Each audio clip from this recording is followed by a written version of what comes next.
آپ نے سنا ہوگا حضور نے سورہ رحمان کے بارے میں فرمایا ہے، سورۃ الرحمان عروس القرآن۔ یہ سورہ رحمان جو ہے یہ قرآن کی دلہن ہے۔ جیسے دلہن کو آپ خوشنما لباس پہناتے ہیں، آراستہ پیراستہ اس کو گہنے اور اس کو زیور پہناتے ہیں، تو جس طریقے سے سجاتے ہیں آپ دلہن کو، اللہ تعالیٰ نے ایک سورت قرآن مجید میں یہ ایسی رکھی ہے سورہ رحمان کہ اسے خوب سجایا ہے۔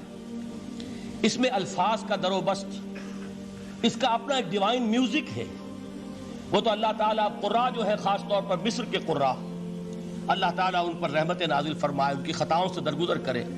جس طرح قرآن کے انٹرنسک میوزک کو انہوں نے واضح کیا ہے، واقعہ یہ ہے کہ اگر یہ لوگ نہ ہوتے، شیخ عبد الباسط محمد عبد الصمد، شیخ محمود خلیل الحصری، یہ لوگ کہ جنہوں نے قرآن کے اس غنا میوزک، یہ لفظ جو ہے آپ حیران نہ ہو کہ میں یہ کوئی شاید توہین کر رہا ہوں قرآن کی، حضور نے یہ لفظ استعمال کیا ہے، تغنو، اس قرآن کو اچھی سے اچھی خوشلحانی کے ساتھ پڑھو۔ من لم یتغن بالقرآن فلیس منا، جو قرآن کو بہتر سے بہتر انداز میں، اچھی سے اچھی آواز میں، خوشلحانی کے ساتھ پڑھنے کی کوشش نہیں کرتا، وہ ہم میں سے نہیں ہے۔ بلکہ ایک مرتبہ حضور رات کے وقت آپ گشت پر تھے اپنے ساتھیوں کے حالات معلوم کرنے کے لیے۔ حضرت ابو موسیٰ اشعری رضی اللہ تعالیٰ عنہ ایک صحابی ہیں، ان کے گھر کے پاس سے گزر ہوا، وہ رات کو تہجد پڑھ رہے تھے، کھڑے ہوئے کیف کے عالم میں قرآن تلاوت کر رہے ہیں۔ حضور کو بہت پسند آئی ان کی قرات، کافی دیر تک وہاں کھڑے سنتے رہے۔ اب انہیں کیا پتا کون سن رہا ہے، بالکل اسی طرح سمجھ لیجئے ایک بات یاد آئی ہے، حضور فرماتے ہیں کہ جس طرح کان لگا کر اللہ قرآن کو سنتا ہے، کسی چیز کو نہیں سنتا۔ ہمیں نظر نہیں آتا نا، ہمیں معلوم نہیں، ہم قرآن پڑھ رہے ہیں تو سننے والا کون ہے؟ سب سے زیادہ کان لگا کر خود اللہ۔ یہاں اس لیے مجھے یاد آیا کہ ابو موسیٰ اشعری کو کیا پتا تھا کہ کون سن رہا ہے؟ وہ اپنی کیفیت میں نماز میں تہجد میں قرآن کی تلاوت کر رہے تھے، اور ظاہر بات ہے ان کے گھر ایکڑوں میں بنے ہوئے نہیں تھے، ایک ایک کمرہ، ایک ایک کوئی حجرہ، ایسے تو گھر تھے نا صحابہ کے، لہذا حضور پاس سے گزرے، آواز آئی، کافی دیر سنتے رہے۔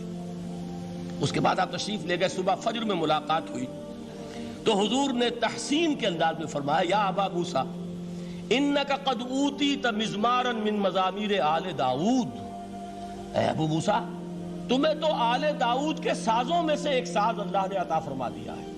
جس طرح حضرت داؤد، لہن داؤدی مشہور ہے کہ جب وہ پچھلے پہر رات کو حمد کے ترانے الاپتے تھے، قرآن میں ہے کہ پرندے شامل ہو جاتے تھے ساتھ، اور پہاڑ وجد میں آتے تھے، پہاڑ بھی ان کے ساتھ شریک ہوتے تھے۔ تو جس طرح کا اللہ نے ان کو لہن عطا فرمایا تھا، حضور نے تحسین کے انداز میں فرمایا ہے، ابو موسیٰ اشعری اللہ نے تمہیں بھی آل داؤد کے سازوں میں سے ایک ساز عطا فرمایا۔ بہرحال قرآن مجید کا جو یہ میوزک ہے، قرآن کے الفاظ کا جو حسن ہے، جہاں تک حسن معنوی ہے وہ تو ہر لفظ میں ہے، لیکن یہ حسن ظاہری، حسن صوتی، حسن لفظی، یہ اپنے کلائمیکس پر آپ کو نظر آئے گا سورہ رحمان میں۔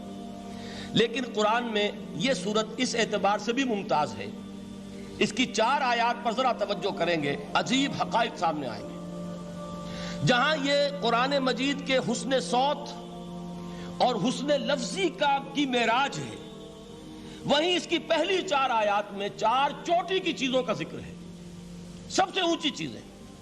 پہلی آیت کیا ہے؟ الرحمن، ایک آیت ہو گئی۔ رحمان کیا ہے؟ اللہ کا نام ہے۔ کبھی آپ نے غور کیا اللہ کے ناموں میں سب سے پیارا نام کون سا ہوگا؟ رحمان۔ کیوں؟ اس کا مادہ کیا ہے؟ رحمت۔ ہمیں سب سے بڑھ کر جس چیز کی ضرورت ہے وہ کیا ہے؟ رحمت خداوندی۔ نام اچھی طرح سن لیجئے اس حضور کے قول کو۔ حضور فرماتے کوئی شخص جنت میں مجرد اپنے عمل کی بنیاد پر داخل نہیں ہو سکے گا جب تک کہ رحمت خداوندی دستگیری نہ کرے۔ کسی صحابی نے بڑی ہمت اور جرأت کا ثبوت دیا کہ پوچھ لیا، کیا حضور آپ بھی؟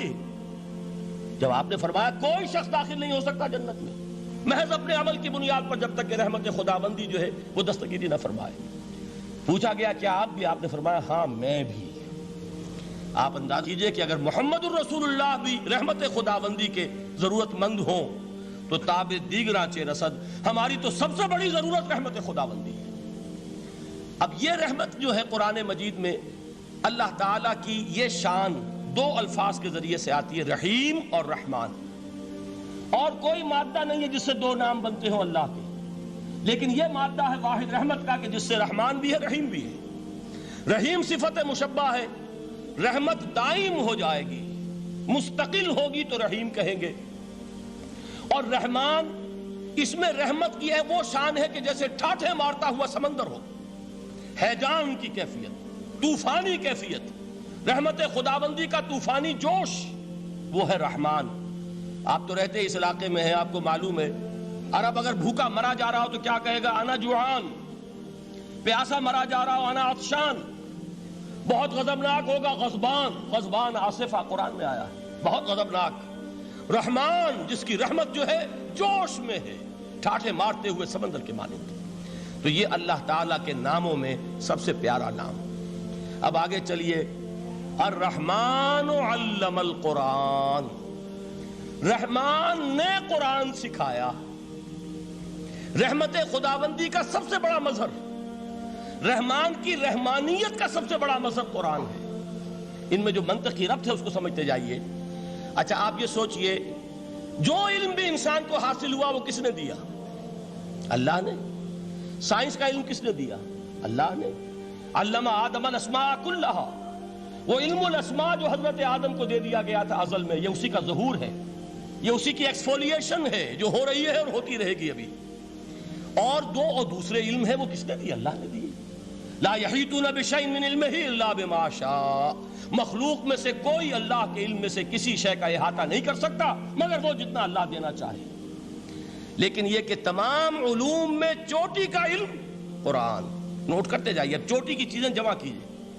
اللہ کے ناموں میں چوٹی کا نام رحمان، اللہ نے جو کچھ انسان کو سکھایا اس میں چوٹی کا علم قرآن۔ خلق الانسان، انسان کو پیدا فرمایا۔ سوال یہ کہ حیوانات کو کس نے پیدا فرمایا؟ آسمان کس نے پیدا کیے؟ زمین کس نے پیدا کی؟ فرشتے کس نے پیدا کیے؟ کیا مطلب خلق الانسان؟ اس کی تمام مخلوقات میں اس کا کلائمیکس، اس کی تخلیق کی معراج، اس کے تخلیق کا نقطہ عروج انسان ہے۔ یہ ہے کہ جو مسجود ملائک بنا ہے۔ وَلَقَدْ كَرَّمْنَا بَنِي آدَمَ وَحَمَلْنَاهُمْ فِي الْبَرِّ وَالْبَحْرِ وَرَزَقْنَاهُمْ مِنَ الطَّيِّبَاتِ وَفَضَّلْنَاهُمْ عَلَى كَثِيرٍ مِّمَّنْ خَلَقْنَا تَفْضِيلًا۔ تو تخلیق میں سب سے اونچی تخلیق انسان کی، علموں میں سب سے اونچا علم قرآن کا، اللہ کے ناموں میں سب سے اونچا نام